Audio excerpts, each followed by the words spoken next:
前2天有个粉丝私信我，说她现在怀孕了，想让我给她出一个木糖醇的全麦戚风。那今天必须安排，准备3个常温鸡蛋，蛋清蛋黄分离，鸡蛋的容器一定是无油无水的，这样才不会影响蛋清的发泡。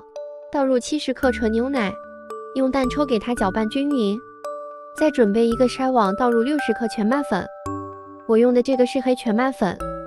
给它过一下筛，用蛋抽 Z 字形的方法给它搅拌均匀，直到没有干粉就可以。3个蛋清里边挤几滴柠檬汁去腥或者是白醋，用电动打蛋器给它发泡，搅拌到全是鱼眼大泡泡。20克代糖先倒入1/2，代糖是没有热量的，它分吃咸糖醇和木糖醇这2种都可以。等搅到比较细腻了，倒入剩下的零卡糖，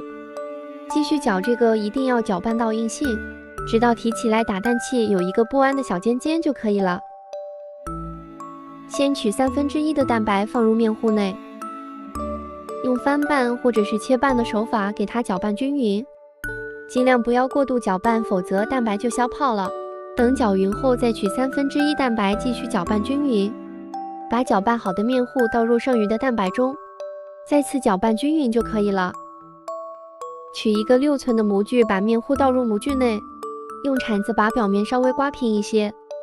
最后拿起来震几下，震出里边的大气泡。烤箱上下火140度，提前预热10分钟，放在烤箱的下层烤50分钟。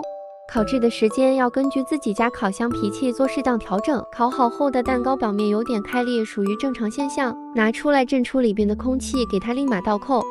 热的时候你脱模，它会变成一个瘪瘪的蛋糕，所以必须等晾凉了之后才可以。取一个刀，把戚风的4周给它刮一圈，底部轻轻的一推，它就很容易出来了。再用刀轻轻的把底部的这个模具给刮掉，看一下这个戚风蛋糕是特别的松软。如果你烤的塌陷了，或者是里边湿湿的，那就是烤的时间不够。里边的组织也是特别好，因为全麦蛋糕里面没有加食用油，吃起来的话肯定没有斗豚蛋糕更好吃，但是它热量比较低，不管是怀孕的宝宝还是减脂的宝宝都可以大胆的吃，其实味道还是不错的，有时间你们也试试。